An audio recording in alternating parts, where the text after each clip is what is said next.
either an outside funder or an outside service provider in this area to develop a carbon project.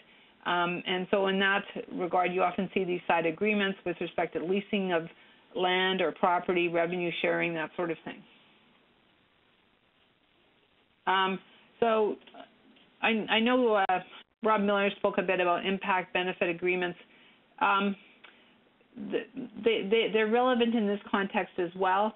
In a lot of cases, though, on the carbon side, what I think we're seeing is the community itself is developing the project as opposed to a third party coming in and developing the project. So that whole process is being adapted a bit in this area, but I guess most communities now are looking at sort of controlling the project through their own corporations. They're being their own project developers. So they're not. It's not like the situation with mining exploration plays where a mining company or an exploration company is coming into the community and wants access to traditional lands and is negotiating an agreement. It's kind of the opposite, where the community has the project and they're going out looking for funding. So financing approaches government. Susan talked a little bit about STTC and some of the other programs very briefly. I'm not going to go through them right now because I don't have time, and it really is a topic for another day, but there are numerous programs federally and provincially, particularly in the clean tech renewable area. Often, my experience anyways has been the process for getting this money is expensive, lengthy, and it can be quite political, and often results in a loss of local control. And really, you can spend a lot of time, or my experience has been you can spend a lot of time attempting to get this funding and not necessarily meet the criteria at the end of the day. Generally international funds, which, in terms of, say, forestry carbon projects are huge internationally, say, for indigenous groups in South America or even Africa or Southeast Asia, are not available in North America or to Canadian Aboriginals. So the financing, government financing, is there to a certain extent, but difficult in my view, anyways. Other financing approaches, I've discussed this before. If you're on a reserve or on Aboriginal lands, bank borrowing can be very difficult, and most of you would be aware of those issues, and most of them is just related to collateral, to the fact basically that there's no clear system developed on reserve lands for a bank or another lending source taking back traditional forms of security, mortgages, PPSA registrations, general security agreements, that kind of thing. It can also be difficult to go out and raise capital through bonds or debentures, although arguably a bit easier than bank borrowing or financial institution borrowing, because you're really looking at a more entrepreneurial source of investment. Traditional equity raises could be successful, but not something that First Nations community usually goes to. And again, you're looking at outside investors, giving up a little bit of control, or some, depending on the stage of development of the project, and is a common type of way to raise finances otherwise, but not always so popular in First Nations context. And then the more common approach, really, in the carbon area generally, because it tends to be more VC type capital, is through some kind of a fund structure plus a joint venture. So you're really looking at a combination of a lot of these options. So just in terms of funds, and basically the concept of a fund is you raise a pool of money from investors, and then you take that pool of money and, say, invest it in a project. There's a number of ways to create funds in Canada: limited partnerships, corporations, trusts.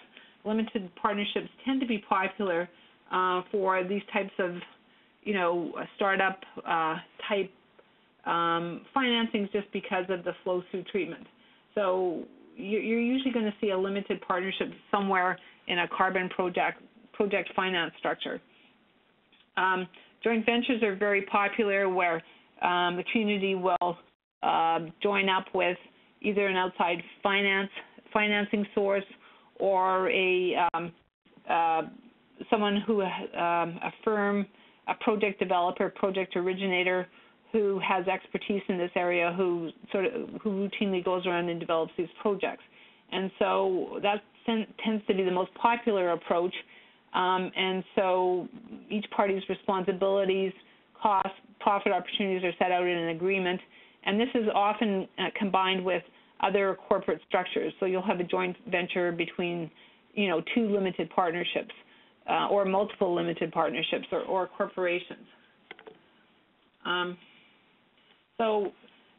Financing approaches equity participation. As I said earlier, while this is a very common approach generally to raising capital for projects, it's not always so popular in First Nations communities just because of sort of the reluctance, I guess, of the retail investor in Canada to invest in projects that are located on reserves or in Aboriginal lands. And I think that's mostly because of the title issues and the lack of a clear regulatory framework for what people's legal rights are with respect to, buildings, land, carbon, whatever, in reserve context.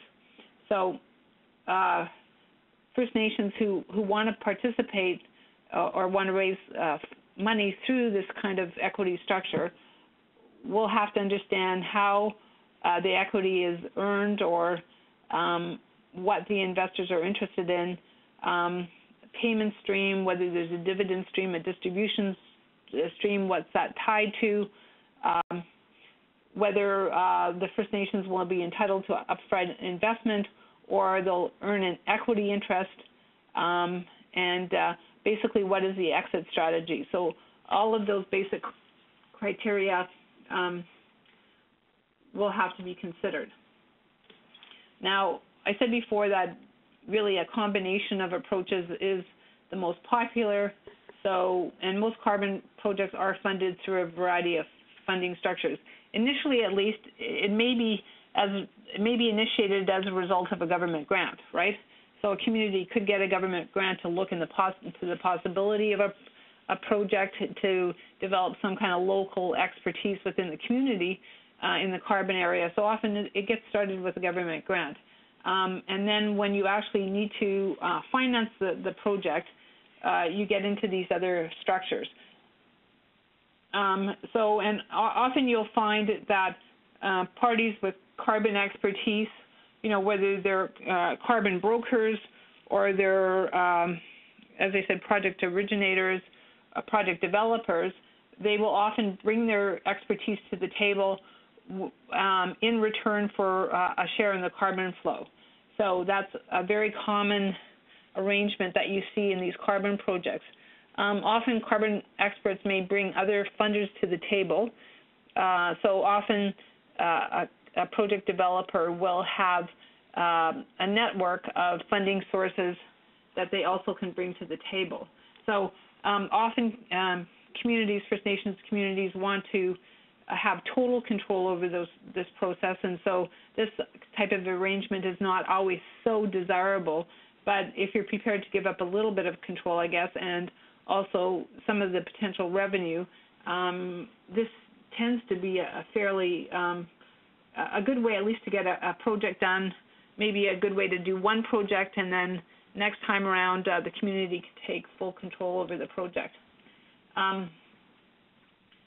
Also, there are all kinds of other arrangements that a community can enter into with service providers, so that as opposed to, say, giving up ownership of the carbon, they can make deferral arrangements, that sort of thing, so that the community keeps total control of the project.